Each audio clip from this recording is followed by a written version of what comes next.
जय भीम। सभी क्रांतिकारी साथियों को हमारा जय भीम।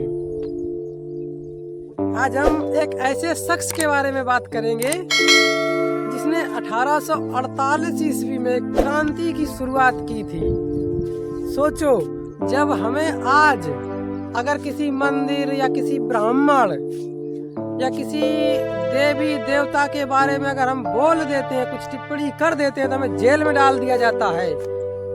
आज जब हम आज़ाद हैं, इस देश में हम संविधान के दायरे में हैं और संविधान हमें आज़ादी देता है बोलने की, फिर भी हमें जेल में डाल दिया जाता है। सोचो, उस समय मनु का विधान चलता था, मनु स्मृति, इसमें साफ साफ लिखा होता था ढोल गवार शूद्र को सुनारी, ये सब है ताड़न के अधिकारी। आप समझ सकते हो, उस समय एक ऐसे शख्स ने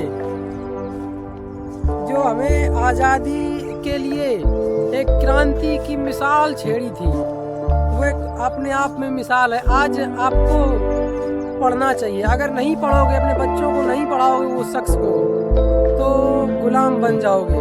मैं दावे के साथ कह सकता हूँ, आप चाहे हम पर स्टाम्प पर लिखवा लीजिए, आगे वाला जो भविष्य है, आगे आने वाला भविष्य है, वो अंधकार में जाएगा ही जाएगा।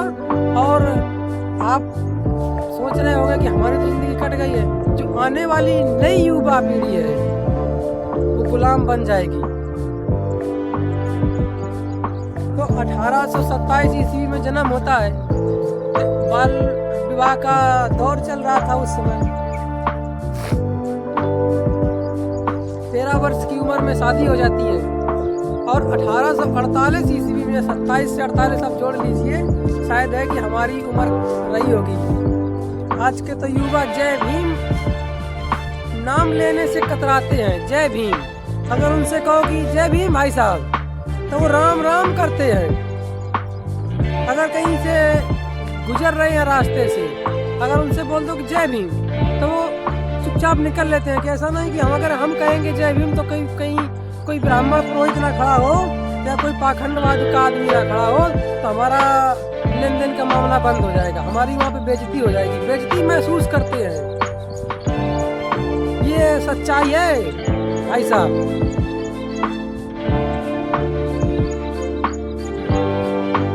तो आज हम एक ऐसे शख्स के बारे में बात करेंगे जिसने जब घोर पाखंडवादी ब्राह्मणीवादी अवस्था में जकड़े हुए थी, गुलामी की जंजीरों में, उस समय एक ऐसे शख्स ने हमें रास्ता दिखाया, हमें शिक्षित बनाया।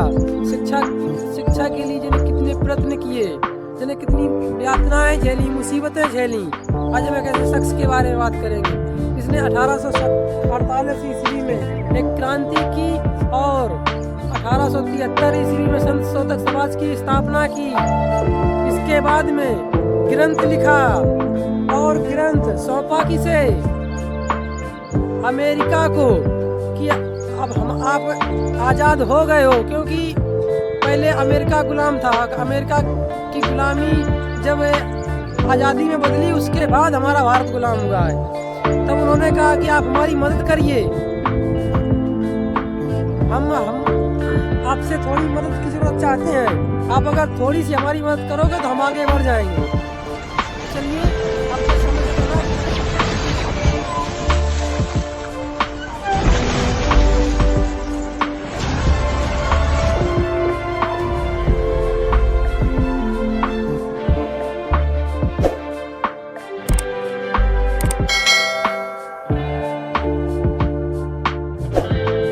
ज़्यादा ना लेते हुए हम वीडियो को शुरू करते हैं। तो नमस्कार साथियों, स्वागत है हमारे नए वीडियो में। इस एपिसोड में हम आपको बताएंगे महात्मा ज्योतिबा फूले के बारे में। और अगर आपको पढ़ना है तो उनकी किताब गुलामगिरी को पढ़ो। उस समय 1873 ईस्वी में गुलामगिरी नाम का ग्रंथ लिखा था। सोचो, अभी हम आपको दिखाएंगे, उसको किताब को एक्सप्लेन करके दिखाएंगे बारी बारी से। आप सिर्फ वीडियो में बने रहिए, अंत तक वीडियो देखिए। और इस किताब को मैं एपिसोड बाई एपिसोड में आपको बताऊंगा, एपिसोड बाई एपिसोड में। क्योंकि अगर हम बताने बैठेंगे तो हो सकता है कि पूरा दिन लग जाए।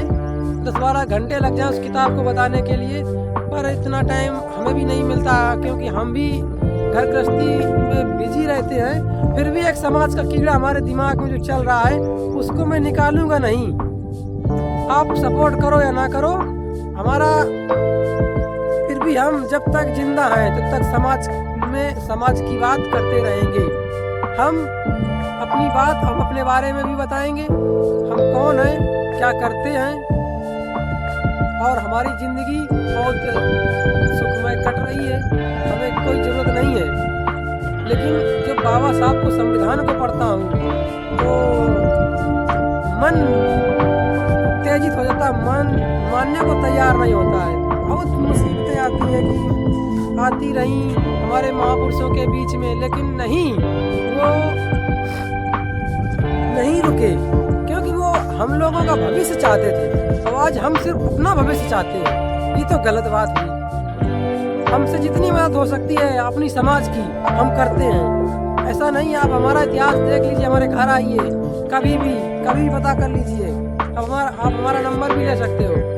लेकिन हम अपनी समाज में जितनी भी मदद हो सकती है हम करते हैं। अब भाई जितनी हमारी औकात है उतनी हम कर पाएंगे। अब पता चला कि अगर हम ज़्यादा ही बोल देंगे आप सपोर्ट भी नहीं करोगे, पता चला कि हम पीछे मुड़ के देख रहे हैं तो हमारे पीछे कोई खड़ा ही नहीं है, तो उस बारे में तो डंडा बैठेगा ही बैठेगा, बताइए। चलिए ज़्यादा वक्त ना लेते हुए हम वीडियो शुरू करते हैं। आज हम गुलामगिरी के बारे में आप बात करेंगे कि उस समय ज्योतिबा फूले इस किताब में क्या लिख रहे थे और क्या अमेरिका वालों को बता रहे थे और क्या अपने लोगों को शिक्षित कर रहे थे। क्योंकि 1848 ईस्वी में जब एक घटना उनके साथ घटती है, उनके ब्राह्मण दोस्त की शादी में वो जाते हैं, और ब्राह्मण दोस्त की शादी में जब जाते हैं तो वहां पे उनको अपमानित करके भगाया जाता है कि ये तो शूद्र है, ये हमारी बारात में नहीं जा सकता है। तब उनको समझ में आया, जब उनको ज्ञान हुआ कि भगवान की छत्र छाया में जब नर नारी एक समान है तो हमारे साथ भेदभाव क्यों होता है। तो उन्होंने एक स्कूल खोला, क्योंकि उन्होंने तय कर लिया कि हम अपनी समाज को अब शिक्षित करके ही रहेंगे। एक स्कूल खोला, और जब उसमें जो स्त्रियां थीं उनको भी शिक्षित करने के लिए घर घर जा करके प्रयत्न किए, बुलाया, उनको आने को तैयार नहीं थे लोग, शिक्षा लेने को तैयार नहीं थे, फिर भी मेहनत की। जब शिक्षिका नहीं मिली तो अपनी पत्नी को उन्होंने रात दिन एक करके शिक्षा देने के लिए तैयार किया, शिक्षित लोगों को शिक्षित करने के लिए तैयार किया। और फिर ब्राह्मणों ने उनके पिता से कह करके उनको घर से भी निकलवा दिया, यहाँ तक की बात थी। समझ लीजिए, आप पढ़ोगे तो आपकी आंखों में आंसू आ जाएंगे जब उनकी जीवनी पढ़ोगे, ये मैं दावे के साथ कह सकता हूँ। तो लेकिन ज्योतिबा फूले नहीं पीछे हटे, एक के बाद एक 3 स्कूल खोले उस समय। समझ लीजिए आप, इस समय तो एक कोचिंग सेंटर भी नहीं खोल सकते हो अपने चमार जाति के नाम से। एक रेस्टोरेंट खोल के दिखाओ, एक कॉस्मेटिक की दुकान खोल के दिखाओ, पाबंदियां लगा दिया तो कोई खरीदने नहीं आएगा। एक ढाबा खोल के दिखाओ अपने जाति के नाम से, कोई यहाँ पे आपके ढाबे पे नहीं आएगा, ये मैं दावे के साथ कह सकता हूँ। क्योंकि हमने भी घूम के समाज देखी है। तो इस किताब में ज्योतिबा फूले क्या लिख रहे थे, देखिए कितनी अच्छी प्रस्तावना ज्योतिबा फूले लिखते हैं।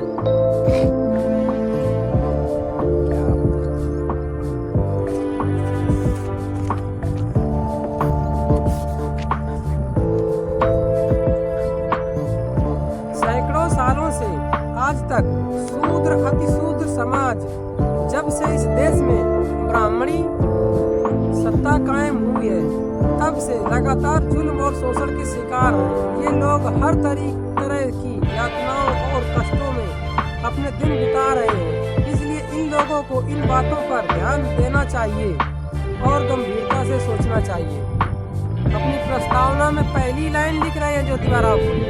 इसके बाद में अब हम इसका जो संवाद किया गया है, ये संवाद गोंडवाना राव और ज्योतिबा राव फूले जी के संबंध में संवाद के रूप में किताब लिखी गई है। ये गोंडवाना राव वही गोंडवाना राव थे जो ज्योतिबा राव फूले को जान से मारने गए थे। लेकिन जब जान से मारने गए थे तो उसी वक्त ज्योतिबा राव फूले की आंखें खुल गई। तो ज्योतिबा राव फूले पूछते हैं कि तुम हमें क्यों मारना चाहते हो? तो गोंडवाना राव कहते हैं कि हमें आपको मारने के लिए 1000 रुपए मिले हैं।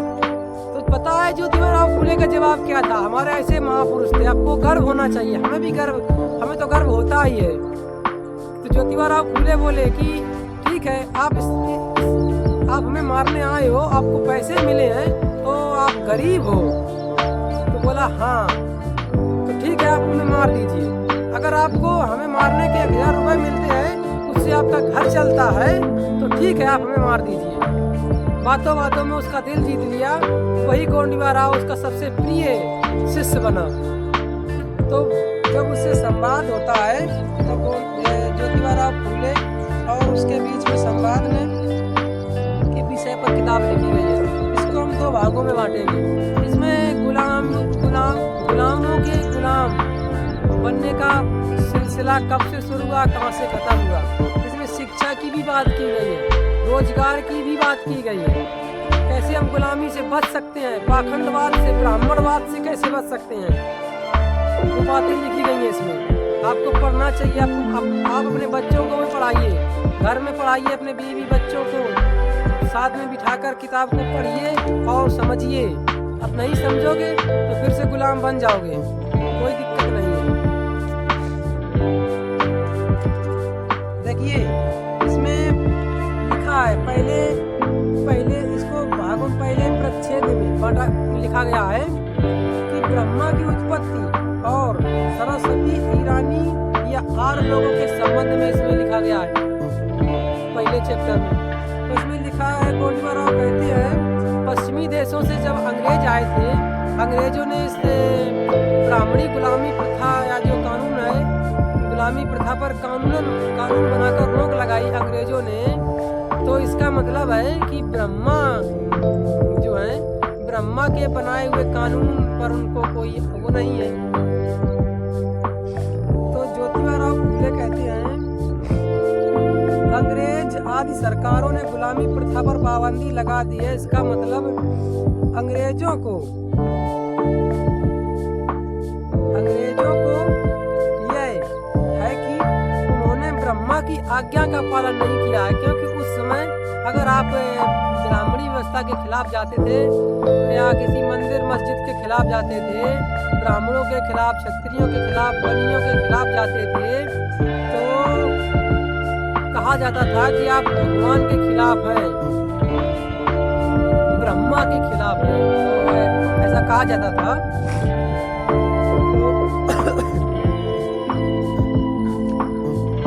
गोंडवाना राव इतने तीखे सवाल, जो ज्योतिबा राव फूले हैं उस समय इतने तीखे सवाल करते हैं कि ब्राह्मणों का कहना है कि ब्रह्मा के मुख से ब्राह्मण पैदा हुए हैं। समझ लीजिए, उस समय 1873 ईस्वी के दशक में ये ग्रंथ लिखा जा रहा था। 1873 ईस्वी, समझ लीजिए आज 2023 चल रहा है। समझ लीजिए, जब आज हम लोगों को इतनी बोलने की आज़ादी होते हुए भी बोलने की आज़ादी नहीं दी जा रही है, सरकारें नहीं दे रही हैं। फिर समझ लीजिए जब ब्राह्मणों की ही सत्ता थी, तब ज्योतिबा राव फूले लिख रहे हैं। लिखते ही नहीं है, पब्लिश भी होती है ये किताब, सौंपते हैं, अखबारों में भी आती है, सुर्खियों में भी रहती है। उस समय समझ लीजिए, उस समय लिखते हैं ज्योतिबा राव फूले कि ब्राह्मणों का कहना है कि ब्राह्मण ब्रह्मा के मुख से पैदा हुए, पर कुल मिलाकर सभी ब्राह्मणों की आदि माता, जो माताएं हैं ब्राह्मणी, ब्रह्मा के किस अंग से उत्पन्न हुई है। सोचो कितने तीखे सवाल। इसके बारे में मनु ने अपनी संहिता में कुछ लिखा है? आखिर ऐसा क्यों? तो फिर गोंडीबा राव बोलते हैं क्योंकि वह उन विद्वान ब्राह्मणों के कहने के अनुसार मूर्ख दुराचारी होगी, इसलिए फिलहाल उसे मलेच्छ या विधर्मी की पंक्ति में ही रखा गया। सोचो मनु के कितने अच्छे विचार थे स्त्रियों के खिलाफ। आप भी सोचिए, हमारी जो माताएं बहनें हमारे वीडियो देख रही हैं, आप भी सोचिए कि कितने गंदे विचार थे उस मनु के उस समय कि मलेच्छ विधर्मी पंक्ति में रखा गया था स्त्रियों को। इसके बारे में मनु ने कुछ नहीं लिखा था। अरे वो कहाँ से पैदा हुए थे कभी, ये तो सोच लीजिए। अगर औरतों को सम्मान नहीं दे सकते तो अपमान करने का भी अधिकार नहीं है। अगर हम आज किसी औरत का अपमान करेंगे तो हम भी किसी औरत से ही पैदा हुए हैं। बताइए, अगर आज हमारी माँ नहीं होती तो हम कहाँ पैदा हो जाते क्या? बताइए, आपके सामने ये संबंध जो हम आपके सामने ये बातें रख रहे हैं, रख पाते क्या? हमें तो सबसे पहले औरतों का सम्मान करना चाहिए, अब करते ही रहना चाहिए। भले ही अगर वो गलती करें फिर भी उन्हें आराम से समझाना चाहिए कि ऐसा नहीं है, ऐसा करिए। लेकिन नहीं, वो नहीं ऐसा करना चाहते थे, आज भी नहीं करना चाहते हैं। देख लीजिए, तमाम केसेस ऐसे होते हैं। क्योंकि यहाँ पे जो मंदिर में मूर्ति बैठी है, फिर मैं आपके सामने कह रहा हूँ, जो मंदिर में मूर्ति बैठी है उसको कपड़े पहनाए जाते हैं। जो मंदिर में मूर्ति बैठी है उसको कपड़े पहनाए जाते हैं। और यहाँ पे जो हमारी माताएं बहनें हैं, जो रियल में माताएं बहनें हैं, उनको नंगी परेड कराई जाती है। उदाहरण एक नहीं, दो नहीं, आपको सामने कितने उदाहरण रखे हैं हम। रूह कांप जाती है जब ऐसी न्यूज़ें देखते हैं। अभी देखिए मणिपुर में क्या चल रहा है, वो तो वीडियो ना वायरल होता तो हम तक सब पहुंचता ही नहीं। फिर भी वहाँ की सरकारें कुछ नहीं करती हैं। प्रेजेंट टाइम में वर्तमान में सरकार है लेकिन नहीं करती है। राष्ट्रपति उनका, सरकार उनकी, सब चीज उनका, लेकिन नहीं राष्ट्रपति शासन लागू करेंगे। सोचो, आप गुलाम हो जाओगे अगर आज नहीं बात मानोगे। चलिए आगे शुरू करते हैं। फिर ज्योतिबा फूले कहते हैं, अच्छा जैसी आपकी मर्जी, ये सब छोड़ो, मलेच्छ चले की दुनिया की बातें, चलो आगे बात करते हैं। अच्छा जैसी आपकी मर्जी, वही सच क्यों न हो। अब ब्राह्मणों को पैदा करने वाले ब्रह्मा का जो मुंह है वह हर माह मासिक धर्म माहवारी आने पर 3-4 दिन के लिए अपवित्र होता था, या लिंगायत नारियों की तरह भस्म लगाकर पवित्र होकर घर के काम धंधे में लग जाता था। क्या मनु ने इसके बारे में कुछ लिखा है अपने ग्रंथ में? तो गोंडीबा राव कहते हैं नहीं, किंतु ब्राह्मणों की उत्पत्ति का आदि कारण ब्रह्मा ही है। गोंडीबा राव फिर कहते हैं यही बात, और उसको लिंगायत नारियों का उपदेश कैसे उचित लगा होगा, क्योंकि आज के ब्राह्मण लिंगायतों से इसलिए घृणा करते हैं क्योंकि वे इनमें अछूत नहीं मानते, अरे छुआछूत नहीं मानते। इससे तुम ही सोच सकते हो, ज्योतिबा राव फूले फिर कह रहे हैं, इससे तुम ही सोच सकते हो कि ब्राह्मण का मुंह, बाहें, जांघें और पांव, इन 4 अंगों की योनियां माहवारी के कारण उसको कुल मिलाकर 16 दिन के लिए अब अशुद्ध होकर दूर रहना पड़ता होगा। फिर सवाल उठता है कि उसके घर का काम धंधा कौन करता होगा। क्या मनु महाराज ने अपनी मनु स्मृति में इसके बारे में कुछ लिखा है कि नहीं लिखा है? बताइए। इतने तीखे सवाल उस समय 1873 ईस्वी में, फिर मैं बार कह रहा हूँ, 1873 ईस्वी के दशक में ये किताब लिखी गई है।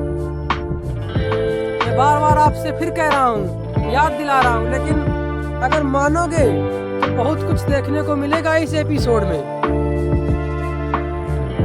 लेकिन नहीं मानोगे तो कोई बात नहीं, जैसी आपकी मर्जी। एक बार आप आगे फिर कहते हैं,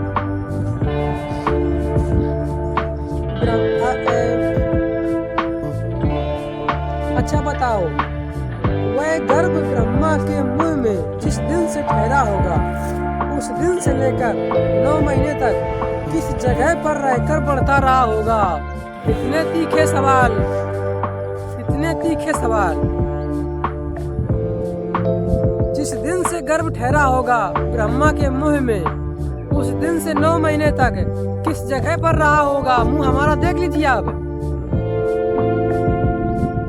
इसमें 1-2 ग्राम का रोटी का कौरा डालो, फिर भी हमें ज्यादा महसूस होता है, और बच्चा तो कम से कम 2 किलो 2.5 किलो का तो हो ही जाता है। मुंह में कैसे रहा होगा? सोचो, इतने तीखे सवाल उस समय गोंडीवा राव से ज्योतिबा राव फूले कर रहे हैं, और इसको अपने समाज के लोगों को भी बता रहे हैं। कैसे लोगों को पाखंडवाद में तुम लोगों को फंसाया, ज्योतिबा राव फूले कह रहे हैं। अच्छा बताओ, फिर ज्योतिबा राव फूले कहते हैं,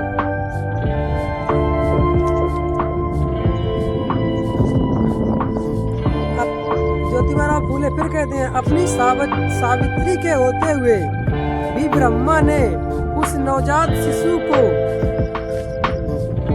के गर्भ का बोझ अपने माथे क्यों लिया? देखो कितने तीखे सवाल। अपनी सावित्री के होते हुए भी उस नवजात शिशु को अपने माथे क्यों लिया, और अपने मुंह में 9 महीने तक संभाल कर रखने, उसको जन्म देने और उसकी देखभाल करने का झमेला अपने माथे क्यों लिया? इतने तीखे सवाल। क्या इसके बारे में कुछ लिखा है? ये आपको आश्चर्य नहीं लग रहा है? ये मैं कह रहा हूँ आपसे, ये आपको आश्चर्य नहीं लग रहा है कि कोई आदमी अपने मुंह में बच्चा कैसे रख सकता है? पहली बात तो 100 बात की एक बात, कोई आदमी बच्चा पैदा कर ही नहीं सकता है बिना स्त्री के, पैदा कर नहीं सकता है। फिर भी अगर उन्होंने लिखा तो हम तो पूछेंगे ही। आपको आश्चर्य लगता हो तो कमेंट में बताना, नहीं लगता हो तो कोई बात नहीं। कल गुलाम हो जाओगे, फिर ये नहीं कहना कि हम भी आजाद थे और आज गुलाम हैं।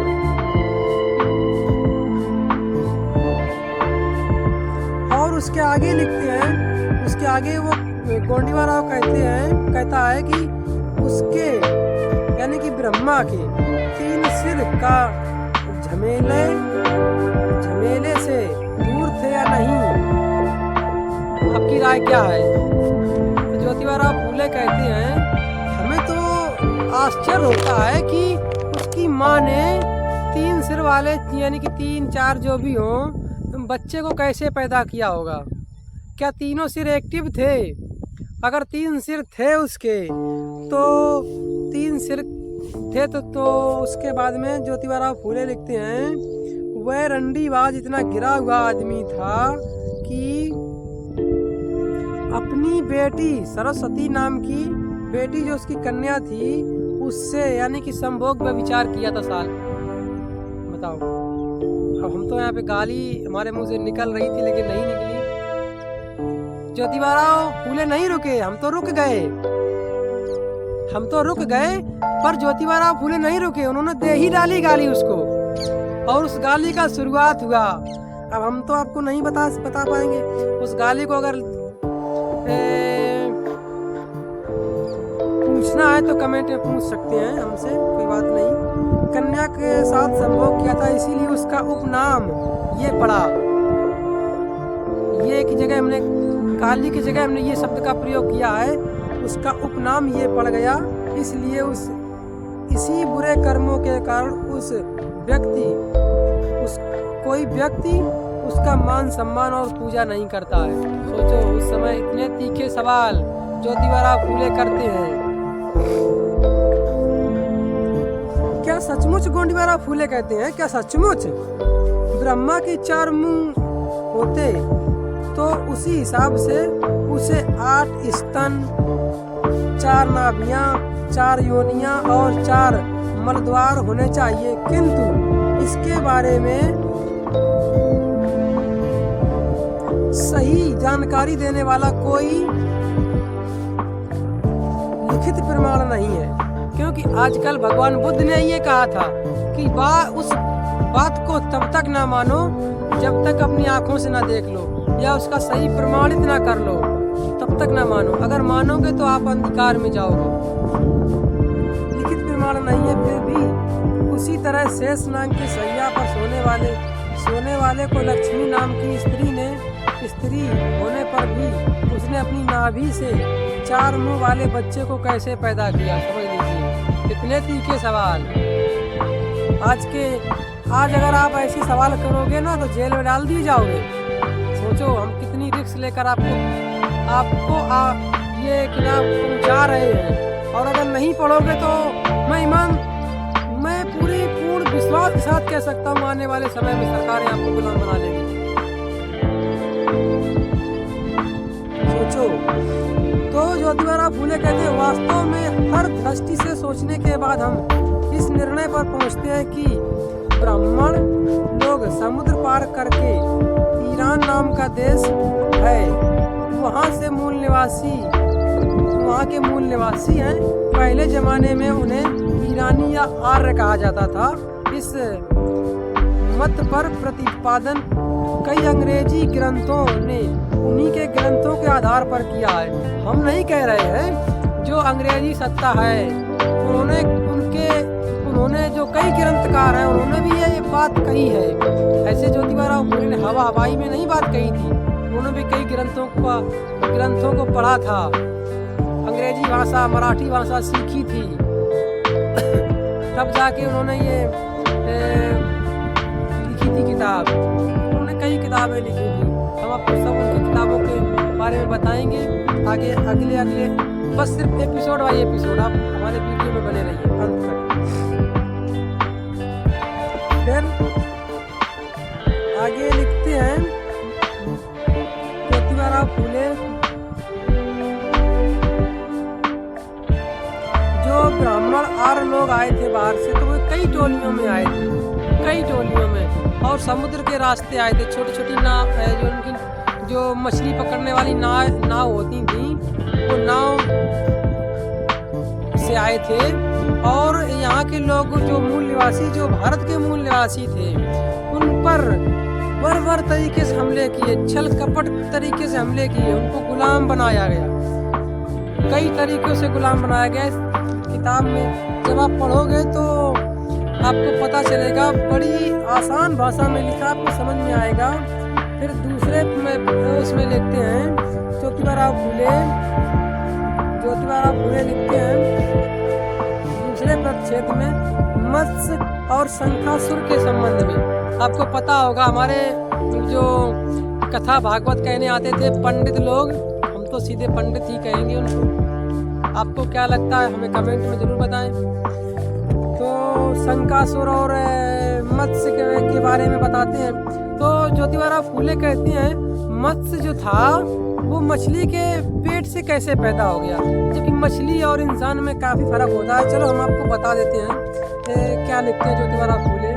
इस देश में बट्टू बामन के पहले ईरान आर्य लोगों के कुल मिलाकर कितने जत्थे आए थे, ज्योतिबा फूले कहते हैं। ज्योतिबा फूले कहते हैं, इस देश में आर्य लोगों के कई जत्थे जल मार्ग से आए। उनमें से पहला जत्था जल मार्ग से लड़ाकू नौका से आया था क्या, या किसी और मार्ग से, ज्योतिबा कहते हैं।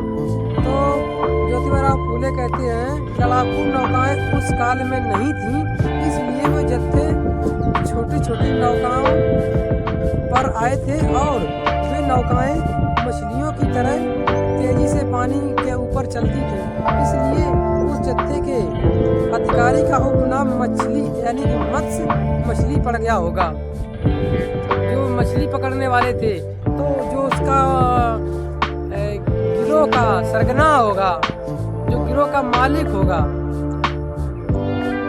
मुखिया होगा, यानी कि सीधे शब्दों में कहे मुखिया होगा, तो उसका नाम मछली यानी कि मछली पकड़ने वाला था तो मत्स्य पड़ गया होगा। लेकिन आप सोचो, तुम ही सोचो कि मनुष्य और मछली में कितना अंतर होता है। इनकी इंद्रियों में, आहार में, निद्रा में, नींद में, मैथुन क्रिया में और पैदा होने की प्रक्रिया में कितना अंतर होता है।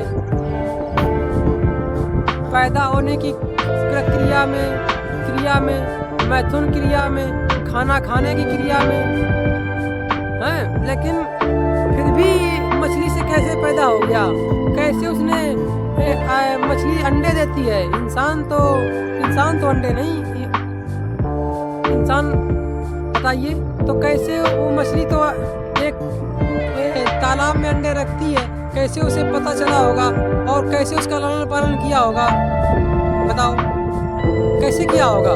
क्योंकि मछली पानी में रहती है, बाहर अगर मछली को बाहर निकाल दो तो मछली मर जाती है, और इंसान को अगर पानी में डाल दो तो इंसान मर जाता है।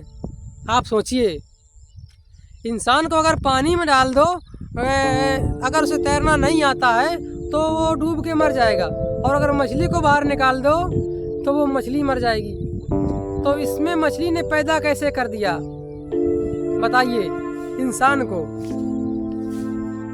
ये लिखते हैं ज्योतिबा राव फूले, उस समय आप पढ़ोगे तो आपको पता चलेगा। तो ज्योतिबा राव फूले कहते हैं, अच्छा फिर सवाल उठता है कि उस जत्थे का नायक अपने लोगों के साथ किस जगह पर आकर रुका होगा।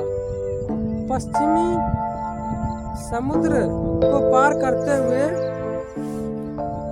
वह एक बंदरगाह पर उतरा। उसने शंकासुर नाम के क्षेत्रपति को जान से मार डाला। समझ लीजिए छल कपट से जो हमारे देश के जो मूल निवासी राजा थे शंकासुर, उसको धोखे से मार डाला। मत्स्य नाम के जो उस व्यक्ति ने, ब्राह्मण ने धोखे से मार डाला, क्योंकि इनकी औकात नहीं थी। फिर आज हम आपसे कह रहे हैं, औकात नहीं थी इनकी। सोचो, सामने लड़ने की। तो मार डाला, उसके राज्य को छीन लिया। बाद में शंकासुर का वह राज्य मत्स्य के मरते समय तक आर लोगों के अधिकार में बगैर खतरे के रहा। यानी कि जब तक मत्स्य जो था नाम का मुखिया राजा, मत्स्य बन गया, आर ब्राह्मणों के कब्जे में राजा आ गया। जब तक मत्स्य खत्म नहीं हुआ तब तक ब्राह्मणों के कब्जे में वो राज्य रहा। और जैसे ही मत्स्य के मरते ही शंकासुर के लोगों ने, जो हमारे देश के मूल निवासी थे, फिर उन्हें मौका मिला। जैसे ही मत्स्य खत्म हो गया फिर हमारे लोगों को मौका मिला। फिर उन्होंने अपना राज्य वापस लेने के लिए उद्देश्य में मत्स्य के कबीले पर बड़ा ही खतरनाक आक्रमण किया। तो बाद में इस खतरनाक हमले का क्या परिणाम हुआ, ज्योतिबा राव कहते हैं। तो ज्योतिबा राव फूले कहते हैं, उस करारे हमले में मत्स्य के कबीले की करारी हार हुई, इसलिए उसने युद्ध भूमि से ही भाग जाना बेहतर समझा और वह भाग निकला। बाद में शंकासुर के लोगों द्वारा उसका पीछा करने की वजह से वह अंत में किसी पहाड़ी पर जाकर घने जंगल में छुप गया। उस समय ईरानी आर लोगों का दूसरा एक बड़ा कबीला कछुए से बंदरगाह पर आ पहुंचा। समझ लीजिए, जैसे ही वो बाहर उस कबीले को हमारे लोगों ने भगाया, फिर उस समय कछुए नाम का फिर एक कबीला भारत के बंदरगाह पर मछुए से कुछ बड़े होने की वजह से, जो पहले जो मत्स्य थे उससे बड़ा कुछ कबीला था, बड़े होने की वजह से पानी पर कछुए की तरह धीरे धीरे चल रहे थे। जो पानी से आ रहे थे भाई, क्योंकि वो कोई रास्ता था नहीं, समुद्र के रास्ते से आना पड़ता था। उनकी नाव कुछ बड़ी थी, जो पहले कबीले आए थे वो कुछ कम लोग थे, तो वो तेजी से आ रहे थे, और ये लोग कछुए की तरह आराम से आए थे, कछुए की तरह से। तो उस कबीले के मुखिया का उपनाम कच्छ हो गया था।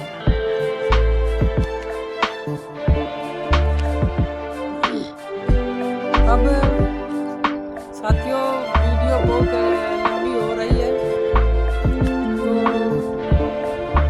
अब इस कहानी जो ये किताब है इसकी आगे की कहानी अगले एपिसोड में हम आपको बताएंगे। अगले एपिसोड में बताएंगे कच्छ भूदेव भूपति क्षत्रिय द्विज और कश्यप राजा के संबंध में, और कच्छ की मृत्यु के बाद द्विज का मुखिया कौन हुआ, बराह और हिरण्यकश्यप के संबंध में भी बताएंगे अगले एपिसोड में। तो साथियों अगर वीडियो पसंद आई हो तो लाइक कर देना और चैनल को सब्सक्राइब कर लेना जरूर, क्योंकि आपकी सपोर्ट की ज़रूरत है हमें। आप अगर चैनल को सब्सक्राइब करोगे तो हमें कोई ना पैसा मिलेगा, ना ही हमें कुछ आपसे में पैसा चाहिए, हमें नहीं चाहिए आपसे पैसा, लेकिन आपको अगर मदद आपको चाहिए कि हमें ये किताब चाहिए तो हम आपको किताब अपने पैसे से ला कर देंगे। अगर पढ़ने की इच्छा है आपको तो हम ला के देंगे। अब हमें कमेंट करिए कि हमें किताब चाहिए, तो हम बाई पोस्ट आपके पास भेजेंगे। ऐसा नहीं है, हमें बाबा साहब ने बहुत कुछ दे दिया है कि हम अपने पैरों पर खड़े हो सकें। देखिए हमारी खेती भी है, हमारे पास बिजनेस करने के लिए धंधा भी है, हम अपना बिजनेस स्वयं करते हैं, किसी के सहारे नहीं है। हम आपके पास में किताब मुहैया कराएंगे। कई किताबें हैं हमारे पास, हम लाते रहते हैं क्योंकि हमें किताब पढ़ने का शौक़ है, हमारे महापुरुषों के इतिहास को जागृत करने का शौक़ है। शौक़ क्यों ना होगा बताइए। तो साथियों अगर आपको भी किताब पढ़नी है तो हमारे साथ बने रहिए, हमारा साथ दीजिए, बस इतना ही कहूँगा।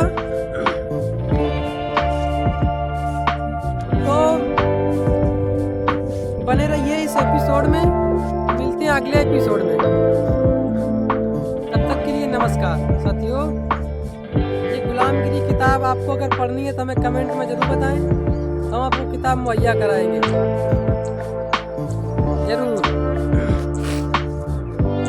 और हम लोग ऐसे ही आगे बढ़ पाएंगे, हम आपकी मदद करेंगे, आप हमारी मदद करोगे तो हम आगे बढ़ पाएंगे।